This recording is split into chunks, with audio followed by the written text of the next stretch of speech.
Salam sejahtera Malaysia. Selamat pagi tuan-tuan dan puan sekali lagi. Hari ini 26 hari bulan ya, hari Sabtu. Okey. Salah satu puncak, bukan salah satu, mungkin ada 3 puncak. 3 puncak kenapa Bersatu tidak akan mendapat kepercayaan yang banyak lagi daripada rakyat. Ialah seperti dalam tajuk ulasan yang baru saja saya baca, walaupun pendek dia. Anda boleh tengoklah di dalam premium, versi premium dia yang diberikan penjelasan lebih jelas ya, iaitu cabaran kepada Bersatu Muhyiddin Yassin, terutamanya cabaran kepada Bersatu Muhyiddin Yassin terutamanya dalam Perikatan Nasional. Yang pertama, cabaran untuk menamakan, tapi sebelum menamakan, cabaran untuk Bersatu tetap kekal relevan peneraju di dalam Perikatan Nasional.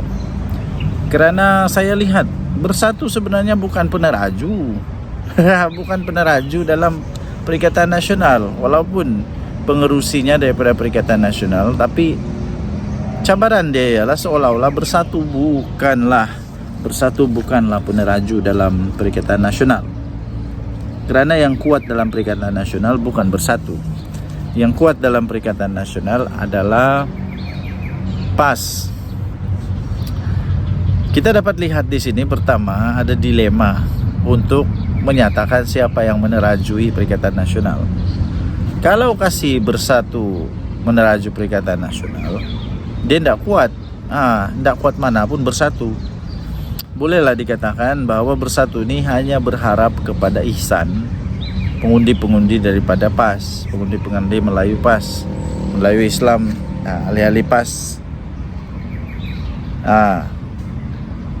Kalau Bersatu yang jadi peneraju, tidak kuat manapun, orang tidak yakin lah boleh menang. Orang tidak yakin, walaupun orang menang, orang boleh bentuk kerajaan, orang tidak yakin. Jadi sudah orang tidak yakin, bikin apa undi. Lepas tu dilema yang kedua, kalau pula bagi PAS yang meneraju, mereka tahu di Malaysia ini sentimen politik dia bukan hanya satu. Bolehlah kalau satu saja, tapi hanya menang di sebahagian tempat, tidak boleh menang di seluruh Malaysia, tidak boleh tidak boleh jadi kerajaan. Jadi mau tidak mau kasihlah nama Bersatu yang peneraju, dengan harapan suku, kaum, bangsa yang lain dapat menyokong Perikatan Nasional. Jadi PAS pun dilema juga, kasih PAS yang bos susah juga. Nanti Bumi Putra, nanti orang-orang yang bukan Melayu Islam tidak mau undi. Itulah dia punya masalah juga, cabaran dia. Itu yang pertama lah, dilema untuk menentukan sama ada Bersatu masih lagi relevan atau tidak. Ini yang menyebabkan Muhyiddin susah lah, memang susah dia jadi Perdana Menteri lagi. Yang kedua, Bersatu sendiri susah untuk membuat satu kesatuan. Susah untuk membuat satu kesatuan, menjadikan hanya satu camp saja, satu camp penyokong saja dalam Bersatu yang sokong Muhyiddin. Sebab ada juga sebenarnya bunyi-bunyi suara-suara sumbang yang sebenarnya tidak suka Muhyiddin Yassin jadi bos lagi. Mungkin sesuai untuk bos yang akan datang. Masalah dia siapa? Azmin Ali. Ramai orang tidak yakin dengan Azmin Ali, kerana Azmin Ali dia ada sejarah dia sendiri, sejarah dia lompat. Tidak mustahil selepas ini, orang kata tidak mustahil lepas ini dia buat lagi apa yang dia buat. Apa yang dia pernah lakukan tidak mustahil boleh berlaku lagi. Jadi mau kasih calon si Azmin Ali susah juga. Tidak kasih calon susah juga. Hamzah Zainuddin pun susah juga. Hamzah Zainuddin pun hormat kepada Muhyiddin Yassin. Jadi tuan-tuan dan puan yang dihormati sekalian, cabaran ketiga ialah untuk menamakan siapa Perdana Menteri, siapa calon Perdana Menteri Perikatan Nasional. Nah, saya pikir PAS tidak akan berdiam diri kali ini untuk membiarkan begitu saja calon Perdana Menterinya daripada bersatu yang tak kuat manapun. Pastinya PAS mau keadilan ditegakkan bagi mereka, yaitu mereka mau supaya Perdana Menteri daripada PAS. Masalahnya, bila Perdana Menteri daripada PAS, rakyat Malaysia macam mana? Mau kau undi PAS? Mau kau undi PAS, terutamanya rakyat Sabah Sarawak. Rakyat Sabah Sarawak punya sentimen lain. Maukah diorang undi si Hadiah Wang? Maukah undi Hadiah Wang kah, Dr. Sem kah? Hadiah Wang memang tidak jadi Perdana Menteri lah memang. Tapi Dr. Sem, maukah rakyat Malaysia undi ataupun sokong apabila dinamakan Dr. Sem sebagai Perdana Menteri? Ini masalah juga. Ini masalah juga. Jadi bersatu, siapa yang dia boleh kasih nama untuk calon Perdana Menteri? Hamzah Zainuddin, Peja lagi lah. Peja sudah kalah. Peja sudah kalah. Macam mana dia mau dikasih calon kalau kalah? Sekurang-kurangnya yang kasih calon mestilah yang kuat, yang menang. Sekarang ni Peja bukan ahli parlimen pun, tak menang pun. Siapa lagi? Seorang ni yang tidak dibenarkan masuk ke dalam Dewan Rakyat, dalam Dewan Parlimen. Diakah? Itu masih terlalu muda agaknya. Mungkin susah juga. Akhirnya pilihan terakhir, mau tidak mau Muhyiddin Yassin. Mau tidak mau Muhyiddin Yassin. Tapi Muhyiddin Yassin, saya fikir rakyat sudah jarak. Orang Sabah bilang sudah jarak dengan Muhyiddin Yassin. Dia sudah jadi Perdana Menteri dan akhirnya dia dilabel oleh netizen, oleh rakyat Malaysia yang memang bukan pro kepada Muhyiddin Yassin sebagai Perdana Menteri yang gagal. Dia sampaikan itu. Jadi saya fikir Muhyiddin Yassin tidak juga. Inilah cabaran-cabaran yang dihadapi oleh Bersatu. Ini kita belum cakap lagi tentang kes-kes mahkamah yang dihadapi oleh pemimpin-pemimpin Bersatu. Keyakinan kepada pemimpin Bersatu sendiri, Muhyiddin Yassin sendiri yang tidak mampu pun untuk bawa dia punya menantu balik. Jadi macam mana orang mau percaya ni kan, susah juga. Bingung juga kepala. Inilah punca-puncanya Perikatan Nasional tidak akan jadi memerintah lagi negara Malaysia. Apa pendapat anda? Sila tinggalkan komen. Dan yang Nadi Suara Rakyat bergema di channel ini. Jangan lupa tekan butang subscribe, like dan share. Bye-bye. Salam sejahtera Malaysia. Selamat pagi tuan-tuan dan puan yang dihormati sekalian. Kita duduk dulu hari Sabtu. Kita duduk awal pagi ni. Awal pagi berapa hari bulan? 26 hari bulan 10. Kita duduk awal pagi menikmati indahnya ciptaan Tuhan dengan bertemakan dekat hutan. Okey, saya mau buat sedikit ulasan tentang kenyataan daripada Tuan Guru, Tuan Ibrahim, Tuan Man. Dia kata tunggulah PN ambil alih, baru kita akan bagi budget lah, budget untuk kerajaan, perubahan ke apakah yang baiklah. Persoalannya senang saja. Pertama, bila tu PN tak akan ambil alih kerajaan sampai bila-bila. Tak akan sampai bila-bila, tidak akan lagi. Kerana apa? Bukan main lagi Tuan Guru, Tuan Ibrahim, Tuan Man ni. Sekarang sudah jadi di luar kerajaan macam hebat betul. Macam dialah paling hebat, dialah paling tahu, dialah paling jago mentadbir negara, ya. Tapi saya mau tanya, dulu waktu Perikatan Nasional memerintah, apa yang dibuat oleh kerajaan waktu itu? Apa yang dibuat kerajaan waktu itu? Yang saya ingat, parlimen tiada bersidang. Ada masa parlimen tiada bersidang tu. Sampai ada orang tuduh lah, walaupun Walaupun itu mungkin hanya tuduhan semata-mata, tapi sampai orang tuduh Muhyiddin sebenarnya tidak mau buka parlimen sebab dia takut nanti dia digugurkan, dia jatuh, dia kalah, dia tumbang dan sebagainya lah. Sampailah keluar pikiran-pikiran macam tu. Oh, kenapa waktu itu Perikatan Nasional Tuan Ibrahim Tuan Man tidak pula keluarkan semua kehebatan dia, semua terror dia, semua orang-orang PAS yang macam handal sangat, orang-orang bersatu yang handal sangat, ya kan? Tuan Ibrahim Tuan Man kan dia pandai bagi sijil ISO untuk orang. Ya kan, dia kan hebat. Sekarang ni bila sudah jadi apa, pembangkang, sudah tidak ada kuasa, barulah mau tunjuk hebat, kata itulah, kata inilah. Bukan, sebenarnya ahli parlimen daripada Bayan Baru tu, ahli parlimen Bayan Baru tu minta apa tu, ini bajet bayangan, bukan kerana ahli parlimen Bayan Baru tu takut atau tidak yakin dengan bajet yang ada, bukan. Jangan salah faham tuan-tuan dan puan-puan, jangan termakan pula dengan apa, dengan helah yang tidak kurang menjadi, itulah yang tidak menjadi pun. Bukan sebenarnya tidak yakin, tapi kita mau tengok. Kalau pandai sangat, cubalah. Kalau pandai sangat, cubalah kasih keluar berapa, macam mana kamu punya bajet. Waktu Datuk Seri Anwar Ibrahim jadi Perdana Menteri, dia ambil alih je Perdana Menteri.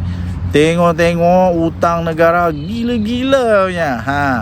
Lepas tu sebelum itu siapa kerajaannya? Siapa Perdana Menterinya? Kenapa Perdana Menteri sebelum itu gagal untuk mengawal keadaan keuangan negara Malaysia? Kalau terror sangat, sampai hutang gila-gila punya. Sekarang Perdana Menteri Datuk Seri Anwar Ibrahim terpaksa membersihkan semua tai-tai inilah, semua tai-tai yang ditinggalkan, semua masalah-masalah keuangan yang ditinggalkan, hutang-hutang negara yang ditinggalkan, semua pada kepala otak Datuk Seri Anwar Ibrahim untuk selesaikan. Kesian tak kesian, pikir-pikir sendirilah. Akhirnya rakyat Malaysia yang menanggunglah semua hutang tu. Bila Perdana Menteri Datuk Seri Anwar Ibrahim ambil tindakan untuk selamatkan ekonomi negara Malaysia, supaya pelabur mau masuk balik kepada negara Malaysia, supaya pelabur dapat tengok kita memang dalam keadaan reformasi ekonomi, reformasi sosial, reformasi macam-macam reformasi lagi. Meroyanlah tim-tim sebelah tu. Kata inilah itulah, tapi semuanya berpunca dari mana? Berpunca dari siapa? Ekonominya berpunca dari mana? Dari hutang siapa? Adakah Datuk Seri Anwar Ibrahim yang buat hutang tu? Saya fikir Datuk Seri Anwar Ibrahim sekarang sedang berusaha untuk menutup hutang-hutang yang dicipta-cipta, yang tercipta, bukan dicipta, yang tercipta, yang terjadi ketika dia masih belum jadi Perdana Menteri. Bila sudah jadi Perdana Menteri, terpaksa bersihkan semua tai-tai itulah. Sekali lagi, Tuan Ibrahim Tuan Man, jangan salah faham. Kerajaan bukan tak yakin dengan bajet bayangan, bukan. Tapi kita mau tengok sejauh mana kebijaksanaan bos-bos PAS ni. Adakah mereka sudah berubah menjadi lebih bijak selepas jadi pembangkang? Ataupun sama saja, tin kosong, bisingnya lebih. Bila disuruh buat bajet bayangan, tak berani untuk tunjukkan. Adakah sebenarnya bila Tuan Guru Tuan Ibrahim Tuan Man ini sebut bahawa seolah-olah kerajaan tidak yakin dengan bajet, kami tidak kasih keluar bajet, kami tidak perlu kasih keluar bajet, dia kata. Nanti sudah jadi kerajaan semula, ambil alih kerajaan semula, nanti kita tunjuk kehebatan kita. Alamak, sudah terlambat Tuan Ibrahim Tuan Man, sudah terlambat untuk buat itu, kerana dulu sudah ada peluang tidak buat. Sekarang mau pujuk-pujuk rakyat Malaysia untuk sokong semula, belum tentu lagi. Saya terus terang, saya mungkin belum yakin dengan apa yang ditunjukkan, prestasi yang ditunjukkan oleh PAS Bersatu Perikatan Nasional di dalam menjadi pembangkang yang hebat. Kebanyakan yang mereka duk kata dulu lah, sekarang sudah berubah sikit lah, tahniah lah diucapkan. Dulu bukan tentang bukan tentang ekonomi negara yang disebut-sebut, semuanya tentang pribadi orang. Serang itu, serang ini, fitnah itu, fitnah ini, akhirnya kalah. Ini belum kita sebut lagi itu saman kepada siapa dokter tu, entah perempuan tu. Tapi sekarang dah bijak sikit lah, bijak sikit yang disebut semua sekarang ini kepada ekonomi negara Malaysia, bukan lagi kepada entah benda-benda yang diserang tu yang pelik-pelik, yang tiada pun tiada pun kepentingan, tiada pun manfaat untuk rakyat. Yang menjadi manfaatnya ialah parti itu sendirilah boleh menang nanti dan sebagainya. Banyak betul lalat ni. Okey, so apa pendapat anda? Tinggalkan komen. Dan nanti Suara Rakyat bergema di channel ini. Jangan lupa tekan butang subscribe, like dan share. Malaysia kita punya, cintai Malaysia aku, kita jaga kita. Bye bye. Okey, salam sejahtera Malaysia. Dan nanti Suara Rakyat bergema di channel ini. Tuan-tuan dan puan yang dihormati sekalian, menjadi satu misteri paling besar sampai sekarang ialah mana Jolo dan mana menantu Muhyiddin Yassin. Mana dia orang sekarang? Dan kenapa dia orang tidak berani untuk datang balik Malaysia?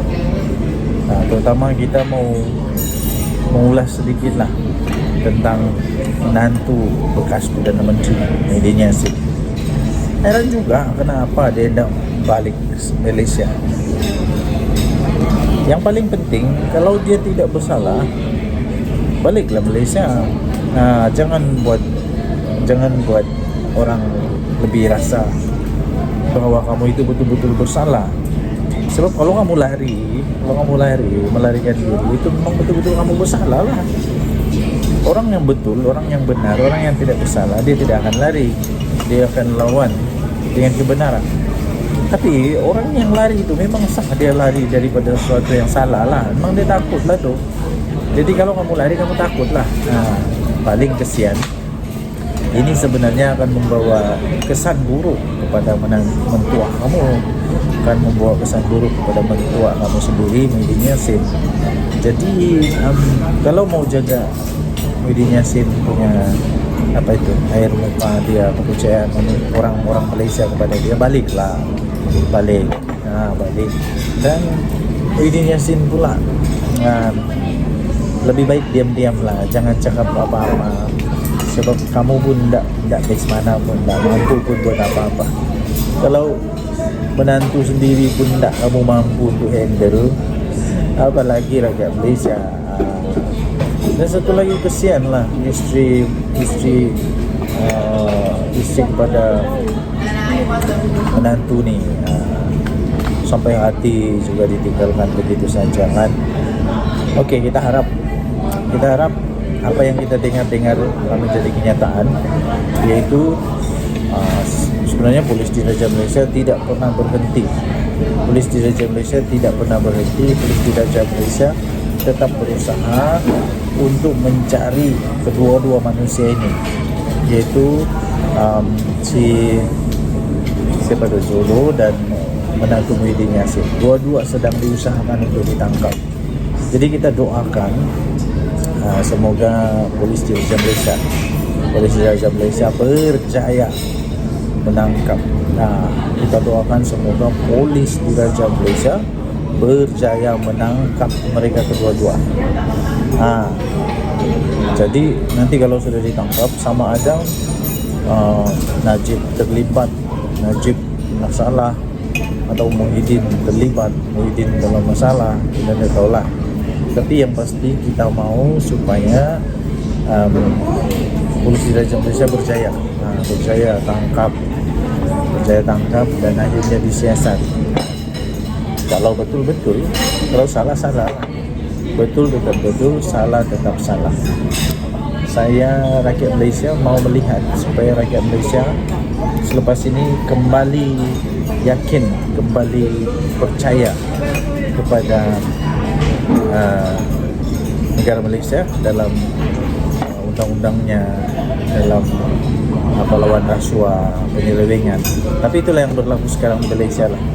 Tahniah diucapkan kepada Perdana Menteri Malaysia yang terbaik. Denyut Nadi Suara Rakyat bergema di channel ini. Salam sejahtera Malaysia. Denyut Nadi Suara Rakyat bergema di channel ini. Okey, tuan-tuan dan puan yang dihormati sekalian. Persoalan utama sekarang ialah apa jadi dengan Najib Razak yang sudah minta maaf, buat pengakuan. Lepas itu adalah beberapa pihak yang sudah siap untuk memaafkan dia lah. Tapi ada juga yang sebut kalau dia mau minta dimaafkan, dia kena bagi tahu lah, dia kena dedah lah siapa dalang-dalang yang terlibat, siapa yang terlibat di dalam semua yang berlaku itulah. Jadi persoalannya, habis apa seterusnya? What next? Apa seterusnya selepas dia buat permohonan maaf? Takkan pula dengan mudah selepas permohonan maaf semuanya selesai. Tidaklah boleh begitu. Jadi saya fikir heran jugalah. Saya pun tertanya-tanya, mungkin anda boleh berikan input, berikan pendapat anda, apa sebenarnya tujuan dia buat begitu ya? Apa sebenarnya tujuan dia buat begitu? Saya betul-betul masih lagi sampai sekarang berfikir apa tujuan dia buat begitu. Sebab tidak ada apa-apa yang boleh berubah. Dia tidak juga keluar dari penjara, tapi mungkin kerana keputusan sama ada dia perlu membela diri ataupun dia akan dilepaskan diketahui tidak lama lagi. Adakah ini satu strategi untuk supaya dapat pengampunan ke, supaya dapat belas kasihan daripada rakyat Malaysia kah? Saya pun tidak tahulah. Dan seterusnya yang menjadi tanda tanya jugalah kepada saya, betulkah itu memang betul-betul dari dalam hati dia? Betulkah itu dari dalam hati dia? Betulkah itu ditulis oleh dia betul? Tapi saya percaya dia yang tulis lah. Cuma itulah persoalan saja. Dan kalau ia pun dia keluar nanti, masihkah dia mempunyai credibility, masihkah dia akan dipercayai, masihkah dia boleh menang kalau dia bertanding? Itulah soalan-soalan dia lah. Saya fikir rakyat Malaysia akan membuat itu sebagai satu cara untuk menilai dia nanti lah. Satu cara untuk menilai dia nanti, apakah dia akan dipercayai lagi ataupun rakyat sudah tidak percaya dia lagi. Jadi itulah itu perkara yang saya masih lagi tertanya-tanya sekarang. Apa sebenarnya tujuan dia mohon maaf itu? Apa sebenarnya tujuan dia mohon maaf? Dan kalaupun orang mohon maaf, apa yang berlaku? Tidak apa-apa yang berlaku sudah pun. Paling-paling orang simpati dengan dia, itu saja. Dan seterusnya nanti kita akan ulas pula bagaimana pula dengan Rosmah Mansur. Rosmah Mansur apa pula dia punya merit? Apa pula dia punya merit? Tidak apa merit Rosmah Mansur, macam dia ada pun. Oke, Denyut Nadi Suara Rakyat bergema di channel ini. Bye bye.